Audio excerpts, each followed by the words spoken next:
Please rotate your phone.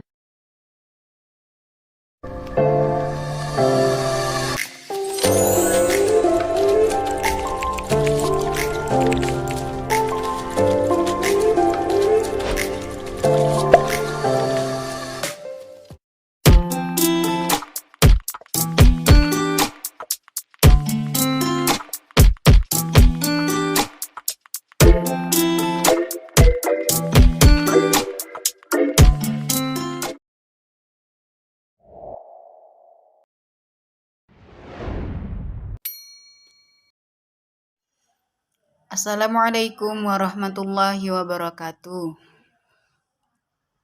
Alhamdulillahirabbil alamin wa bihi nasta'inu ala umurid dunya waddin wassalatu wassalamu ala asyrafil anbiya'i wal mursalin sayyidina wa maulana Muhammadin wa ala alihi wa sahbihi ajma'in. Amma ba'du. Apa kabar semuanya? Baik, alhamdulillah. Di sini pada kesempatan kali ini kita masih dapat bertemu untuk melakukan kegiatan belajar mengajar. Sebelum kita melakukan pembelajaran, alangkah baiknya kita memulainya dengan membaca doa bersama dengan harapan semoga kita diberi kemudahan dan kelancaran dalam memahami pelajaran hari ini. Berdoa dimulai.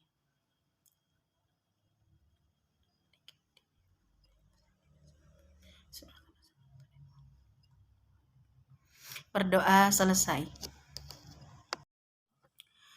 Baik, sebelum kita melanjutkan pelajaran hari ini, apakah ada yang izin atau sakit? Oh, tidak ada. Alhamdulillah semuanya bisa hadir ya. Baiklah semuanya, hari ini kita akan belajar, karena hari ini adalah pertemuan pertama kita akan belajar bab pertama, yaitu KD 3.1 dan 4.1 tentang hakikat penciptaan manusia, yaitu kita akan menganalisis Quran Surah Al-Mu'minun ayat 12 sampai dengan 14 dan hadis riwayat Muslim nomor 4781 tentang penciptaan manusia.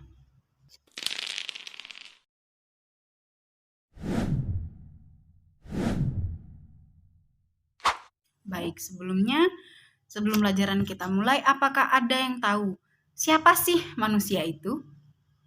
Manusia adalah makhluk Allah Subhanahu wa Ta'ala yang paling sempurna. Bukan hanya dilihat dari bentuk fisiknya ataupun potensinya saja. Tidak ada makhluk yang bisa menandingi manusia. Oleh karenanya, manusia berpotensi menjadi makhluk Allah yang paling mulia di alam semesta ini. Bukan hanya dilihat dari aspek penampilannya, namun juga dari hakikat penciptaannya, dari mulai proses kelahirannya sampai manusia itu tiada. Kemudian, apakah ada yang tahu manusia itu diciptakan dari apa sih? Manusia, ditinjau dari segi proses penciptaannya, telah melalui serangkaian proses yang sangat unik dan menakjubkan, jauh melebihi makhluk Allah yang lainnya. Hal ini sekaligus menunjukkan bahwa Allah adalah zat yang maha besar dan maha kuasa. Allah adalah zat yang maha pencipta. Tidak ada yang dapat menandingi hasil penciptaannya. Agar lebih memahami, setelah ini Ibu akan membacakan surah Al-Mu'minun ayat 12 sampai dengan 14. Kalian menyimak ya, disimak dengan baik-baik dan dengarkan.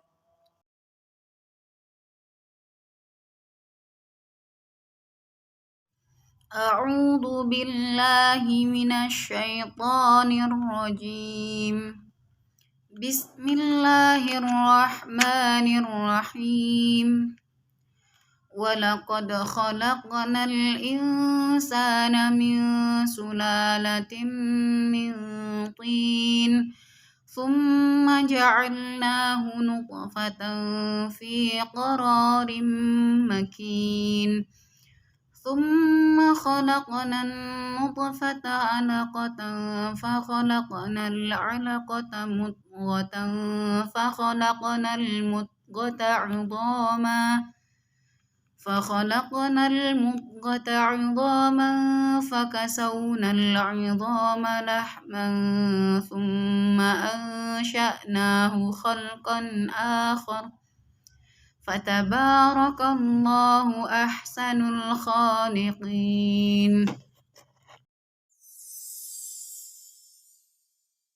Yang artinya, sungguh kami telah menciptakan manusia dari saripati yang berasal dari tanah. Kemudian kami menjadikannya air mani di dalam tempat yang kukuh. Kemudian air mani itu kami jadikan sesuatu yang menggantung. Lalu sesuatu yang menggantung itu kami jadikan segumpal daging. Dari segumpal daging itu kami jadikan tulang belulang. Lalu tulang belulang itu kami bungkus dengan daging. Kemudian kami menjadikannya makhluk yang berbentuk lain. Maha suci Allah, sebaik-baik pencipta. Quran Surah Al-Mu'minun ini menerangkan tentang proses penciptaan manusia yang sangat unik. Proses penciptaan manusia diuraikan mulai dari unsur pertamanya, yaitu proses pertumbuhannya di dalam rahim seorang ibu. Kemudian menjadi makhluk yang sempurna dan siap lahir menjadi seorang anak manusia. Sebuah rangkaian proses yang sekaligus menunjukkan keharusan adanya kerjasama yang baik antara kedua orang tua. Kemudian, pada ayat 12 dijelaskan bahwa manusia diciptakan dari saripati yang berasal dari tanah. Lalu, pada ayat ke-13, dengan kekuasaan Allah, saripati tersebut yang berasal dari tanah dijadikan menjadi nutfah atau air mani. Dalam istilah ilmu biologi, air mani seorang laki-laki disebut dengan sel sperma dan air mani kaum perempuan disebut dengan sel telur atau ovum. Dan ketika bertemu dalam proses pembuahan, keduanya berada dan tersimpan dalam tempat yang kokoh, yaitu rahim seorang perempuan. Kemudian pada ayat ke-14 dijelaskan bahwa ketika telah berada dalam rahim seorang perempuan dalam waktu tertentu, yaitu 40 hari, nutfah tersebut berkembang menjadi alaqah atau segumpal darah. Kemudian dalam kurun waktu tertentu pula, alaqah tersebut berubah menjadi mudghah atau segumpal daging. Lalu selama kurun waktu 40 hari lagi, mudghah tersebut berubah menjadi tulang yang terbungkus dengan daging dan lalu tumbuh dan berkembang menjadi anak manusia sebagaimana telah disebutkan juga dalam ayat tersebut, yaitu kemudian kami menjadikan dia makhluk yang berbentuk lain. Jadi bentuk lain ini maksudnya adalah makhluk manusia ya. Terkait dengan hal ini, riset para ahli embriologi menyebutkan bahwa selain mengandung spermatozoa, air mani juga tersusun dari berbagai campuran yang mempunyai fungsi masing-masing, yakni misalnya mengandung gula yang diperlukan untuk menyediakan energi bagi spermatozoa, menetralkan asam di pintu masuk rahim, dan melicinkan lingkungan agar memudahkan pergerakan sperma. Sebelum proses fertilisasi atau pembuahan terjadi, 250 juta sperma terpencar dari laki-laki pada satu waktu menuju sel telur, yang jumlahnya hanya satu setiap siklusnya. Sperma-sperma tersebut melakukan perjalanan yang sulit menuju sel telur, karena saluran reproduksi wanita yang berbelok-belok, kadar keasaman yang tidak sesuai dengan sperma, adanya gerakan menyapu dari saluran reproduksi wanita, dan juga gaya gravitasi yang berlawanan. Jadi nggak mudah gitu ya. Hanya 1000 dari 250 juta sperma yang berhasil mencapai sel telur. Sel telur hanya akan membolehkan masuk satu sperma saja. Setelah masuk dan terjadi fertilisasi pun, belum tentu zigot ini akan menempel di tempat yang tepat di rahim perempuan. Ketika sperma dari laki-laki bergabung dengan sel telur wanita, terbentuk sebuah sel tunggal.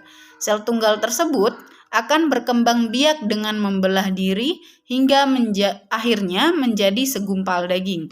Hal ini hanya dapat dilihat dengan bantuan mikroskop dan proses tidak simpel dan mudah. Prosesnya kompleks dan kritis. Di setiap proses pembelahannya, jika terjadi kesalahan kecil sedikit saja pada tahap-tahap tertentu, fetus bisa mengalami kecacatan. Namun, zigot tersebut tidak melewatkan tahap pertumbuhannya begitu saja. Ia melekat kuat pada dinding rahim ibu atau yang kita sebut plasenta. Seperti akar yang kokoh menancap di bumi. Melalui hubungan semacam ini, zigot mampu mendapatkan zat-zat penting dari tubuh sang ibu bagi pertumbuhannya. Kemudian, sisi penting lain tentang informasi yang disebutkan dalam ayat-ayat Al-Quran surah Al-Mu'minun di atas adalah tahap-tahap pembentukan manusia dalam rahim ibu. Disebutkan dalam ayat tersebut bahwa dalam rahim ibu, air mani itu menjadi segumpal darah. Lalu segumpal darah itu menjadi segumpal daging, dan segumpal daging itu menjadi tulang belulang.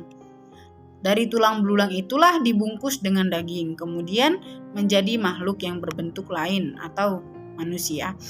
Dan hebatnya adalah ketika Al-Quran diturunkan kepada Nabi Muhammad, pemahaman para ahli terhadap proses kejadian manusia belum sampai pada penggambaran yang sangat detail, seperti yang digambarkan pada ayat-ayat di atas.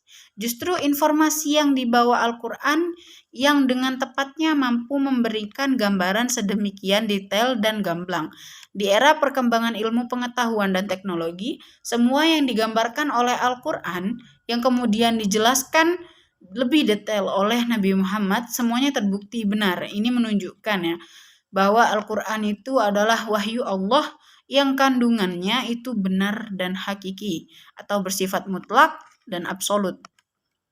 Sebagai penguatan terhadap penjelasan tersebut, Rasulullah menjelaskan dalam sebuah hadis. Kalian bisa simak ya, dari hadis itu sudah saya buatkan. Kalian simak baik-baik dan dibaca, dipahami hadis tersebut.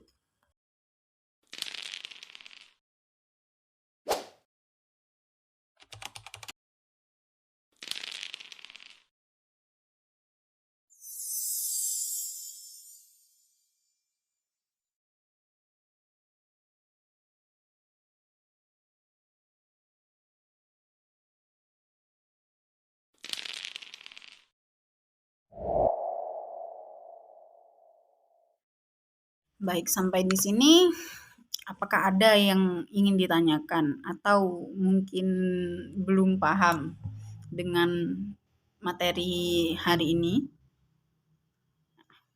Kalau tidak ada, setelah ini kalian buat kelompok atau satu kelompok dengan teman sebangkunya, lalu lakukan diskusi, buatlah kelompok diskusi dan pelajari kembali, dibaca kembali atau dibuat rangkuman.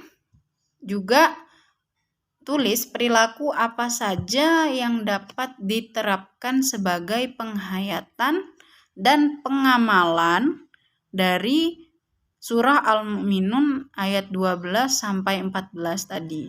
Jadi setelah itu ditulis di kertas, kemudian dikumpulkan pada pertemuan yang akan datang. Sebelum kita mengakhiri pelajaran, marilah kita berdoa bersama-sama agar apa yang kita dapatkan hari ini bisa bermanfaat fid dini wad dunya wal akhirah.